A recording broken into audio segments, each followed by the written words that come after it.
est lancée, Tahiti.tv.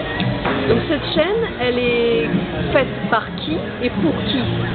Alors cette chaîne a été en effet lancée le 15 septembre 2008 au Quai Branly, avec les deux parrains de la chaîne qui sont Gilles Vermis et Alice Aglioni. Cette chaîne a été créée pour être une vitrine de ce qu'est dans la réalité la Polynésie française, donc destinée principalement aux internautes à l'international, à l'extérieur de la Polynésie française. C'est l'une des raisons pour laquelle on l'a d'abord lancée en haut débit. Aujourd'hui, le 27 janvier, nous lançons la version bas débit. Une deuxième chaîne de télé, c'est la même chose mais ce sont deux sites différents, même si quand on tape www.tahiti.tv, eh bien l'interface, on connaît tout de suite si vous êtes en bas débit ou en haut débit. D'accord. Donc qui sont les fondateurs et qui s'occupe du contenu de cette chaîne? Alors il y a au début de ce concept, de ce projet qui a duré 3 ans avant la mise en ligne, il y a une réalisatrice, une scénariste qui est Claire Chaume, et puis il y a une productrice, moi-même, qui est Brigitte Girodel, où après 10 ans d'années de production en Polynésie française, après avoir construit une grosse banque d'images, l'idée a mûri de fabriquer soi-même, sur la base des nouvelles activités numériques, un média sur la base de ce qu'on avait, donc de magazines, de documentaires, de reportages qu'on avait fait. L'idée ensuite, c'est de s'élargir évidemment et de s'associer à d'autres producteurs pour avoir d'autres contenus, d'autres types de contenus surtout.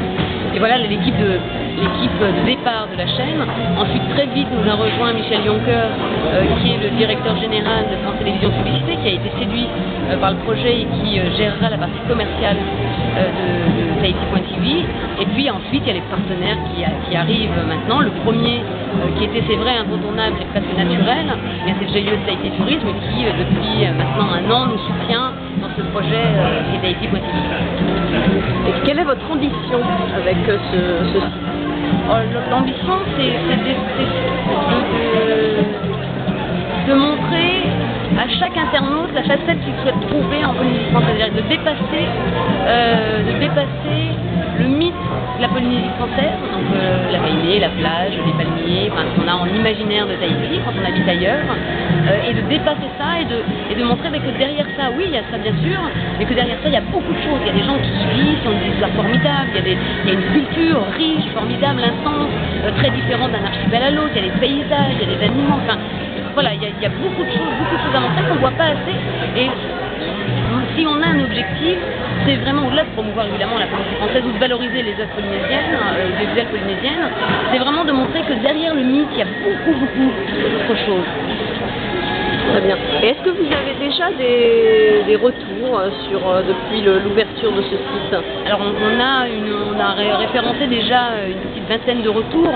D'abord les gens ils font beaucoup de compliments sur la création, sur le graphisme de la chaîne, qui n'est pas un site internet, qui est bien une chaîne, c'est-à-dire que c'est un écran, même s'il est interactif, on peut bloguer, on peut commenter, etc. Ça c'est la première chose.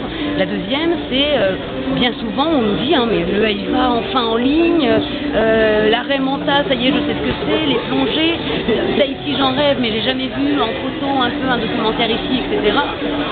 Donc c'est le principal commentaire qu'on a, c'est bravo à toute cette diversité, surtout à la qualité des images que vous diffusez. Merci beaucoup. Merci.